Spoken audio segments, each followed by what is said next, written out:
सुप्रभात बच्चों। कैसे हो बच्चों?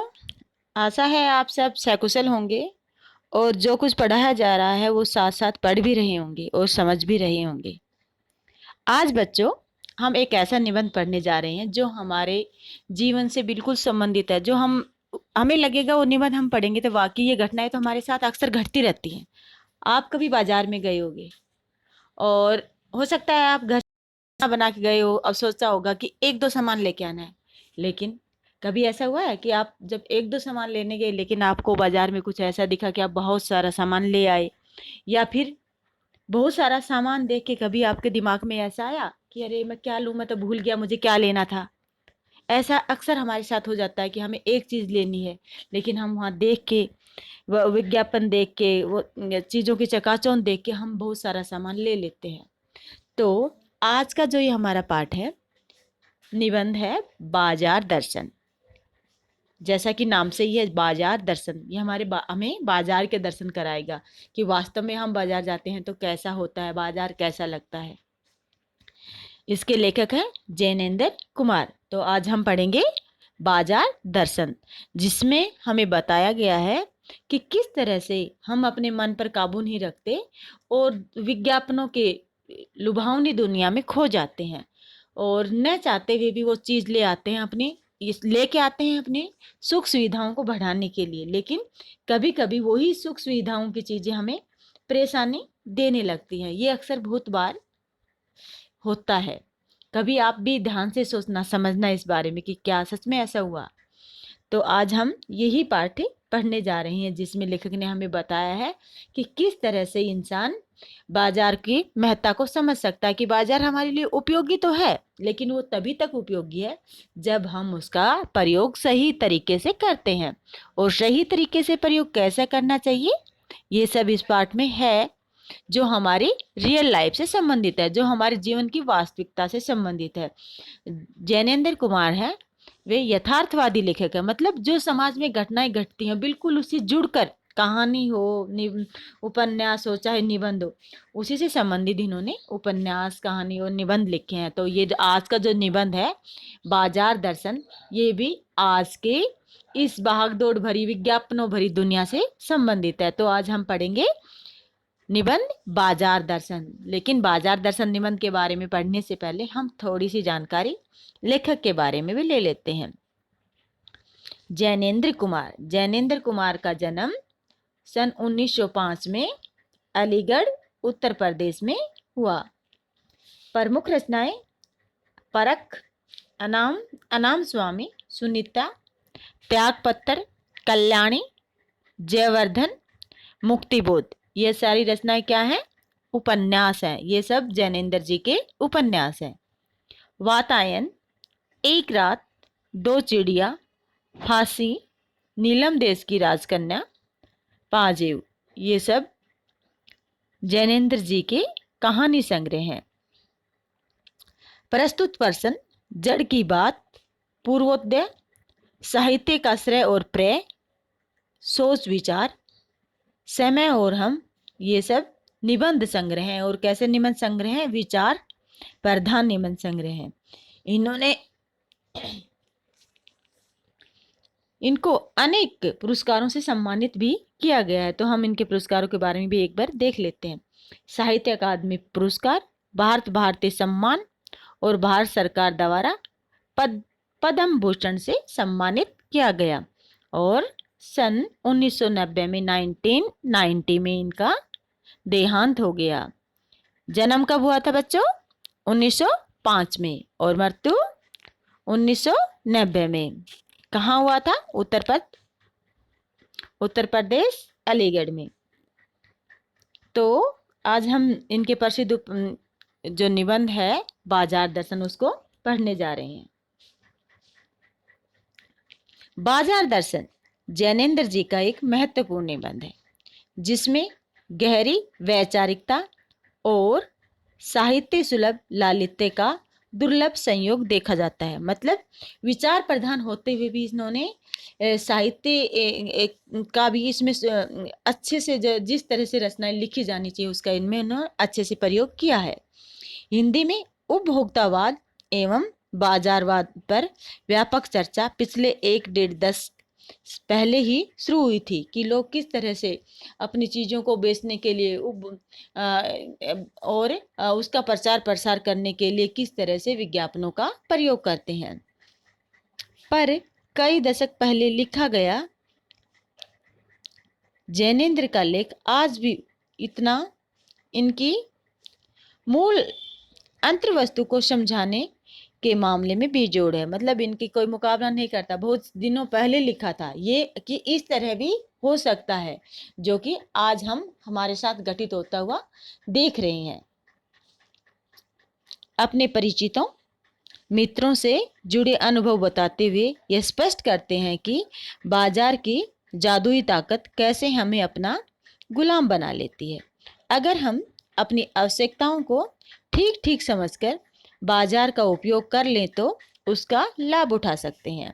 लेकिन अगर हम ज़रूरत को तय कर बाजार में जाने के बजाय अपनी चमक दमक में फंस गए तो वह असंतोष, तृष्णा, ईर्ष्या से घायल कर हमें सदा के लिए बेकार बना सकता है। इस मूल भाव को जैनेन्द्र कुमार ने भांति भांति से समझाने की कोशिश की है, कहीं दार्शनिक अंदाज में तो कहीं किसागो को मतलब कहानी की तरह कहानी सुनाते हुए, जैसे कोई कहानी सुना रहे हैं, इस तरह से उन्होंने हमें समझाने की कोशिश की है। इसी क्रम में केवल बाजार का पोषण करने वाले अर्थशास्त्री शास्त्र को उन्होंने अनीति शास्त्र बताया है। मतलब सिर्फ बाजार से चीज़ें खरीदना, पैसों का हिसाब किताब लगाना भी एकदम सही नहीं है। हमें अपने आवश्यकताओं को समझना है कि हमारी आवश्यकताएं क्या है, और दूसरों को चकाचौंध में कि उसने खरीद लिया तो मुझे खरीद लिया, या फिर ये नई चीज़ आई है, इस तरह से अगर हम चीज़ें खरीदेंगे तो हमें परेशानी के सिवाय और कुछ नहीं मिलेगा। हमारे पास कितने पैसे हैं, हम कितना खर्च कर सकते हैं, और कौन सी ऐसी चीज़ें हैं जो हमारे लिए मूलभूत है, आवश्यक है, ये हमें अंदाज़ा लगाना है। तो हम आज पाठ पढ़ते हैं बाजार दर्शन। बाजार दर्शन पाठ पढ़ने से पहले हम उसके शब्दार्थ देख लेते हैं। Purchasing power. परचेजिंग पावर खरीदने की शक्ति कि कितना हम खरीद सकते हैं। असबाब सामान दरकार जरूरत कि कितने सामान की हमें जरूरत है, दरकार है मतलब जरूरत है। परिमित सीमित अतुलित जिसकी तुलना न की जा सके। अतुलनीय भी हम इसका पर्यायवाची कर सकते हैं, अतुलित जिसकी किसी से तुलना न की जा सके। पेशगी अग्रिम राशि मतलब पहले दी गई राशि, अग्रिम पहले। ना चीज महत्वहीन, ना चीज मतलब उसका कोई महत्व नहीं है, ना चीज बेकार चीज, आप इसको ना मतलब बेकार। अपदार्थ जिसका अस्तित्व न हो। दारुण्य भयंकर, बहुत ही भयंकर। अकिंचित अर्थहीन मतलब एकदम भिखारी, पैसे नहीं है उनके पास। सिप्रहा इच्छा। पेशोपेश असमंजस कि क्या करे क्या न करे मतलब द्विधा। असमंजस मतलब द्विधा। पेशोपेश का मतलब भी वही है कि असमंजस कि मैं ये करूं कि नहीं करूं, मैं लूं कि नहीं लूं, इस तरह की जब परिस्थिति होती है उसको हम पेशोपेश भी बोल सकते हैं, असमंजस भी बोल सकते हैं और द्विधा भी बोल सकते हैं। तो आज हम पढ़ते हैं पाठ बाजार दर्शन। एक बार की बात है, मित्र बाजार गए तो थे, कोई एक मामूली चीज लेने पर लौटे तो एकदम बहुत से बंडल पास थे। एक बार की बात लेखक बता रहा है कि मेरा मित्र बाजार में कोई एक छोटा सा सामान कोई लेने गया था, लेकिन जब वापस आया तो उसके पास बहुत सारी पन्नी थी, एक बंडल, बहुत सारे बंडल भरे हुए थे। मैंने कहा यह क्या? बोले यह जो साथ थी, मतलब उसकी पत्नी जो उसके साथ थी, उसका उस पे उन्होंने दोष दे दिया कि ये जो साथ थी इसलिए मैं इतना सामान खरीद लिया, मुझे लाना तो एक सामान था, लेकिन पत्नी के कहने पर मैं ये इतना सारा सामान ले आया।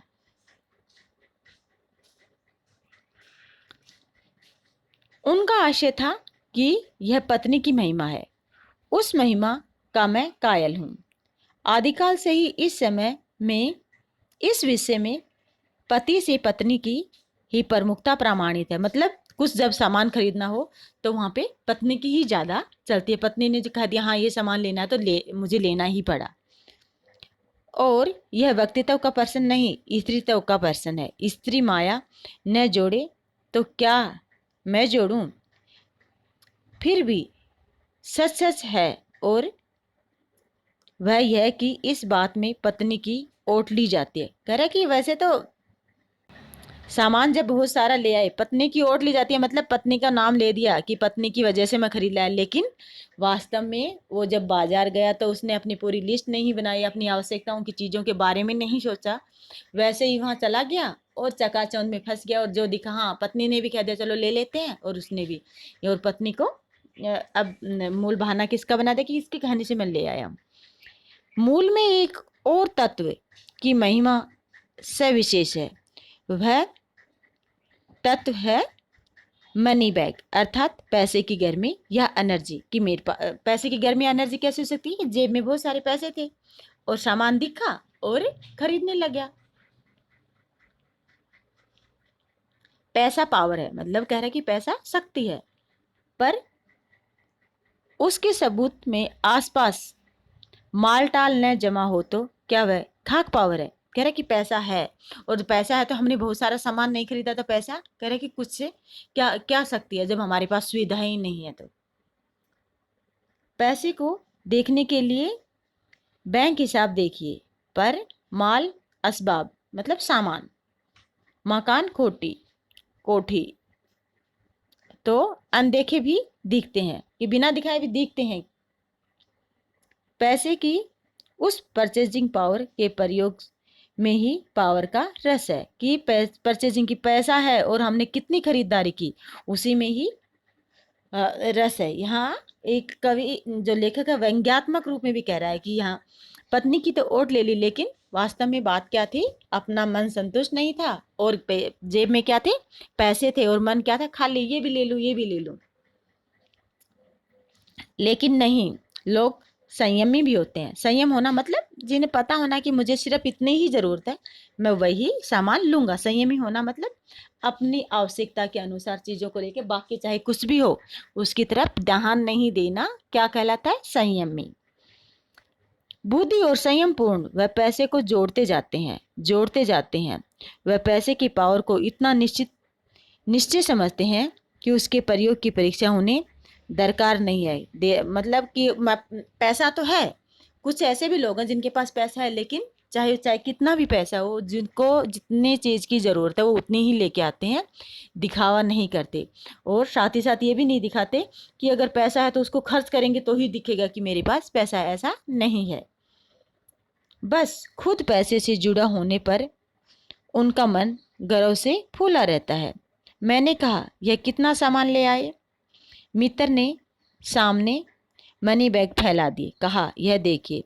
सब उड़ गया। मनी बैग मतलब बटुआ, जेब में जो बटुआ था वो उसके सामने दिखा दिया कि देखो ये देखिए। सब उड़ गए। उड़ जाना मुहावरा है, मतलब समाप्त हो गए, खत्म हो गए सब। अब तो रेल टिकट के लिए भी बचा हो, मतलब हो सकता है रेल टिकट में भी कम पड़ जाए।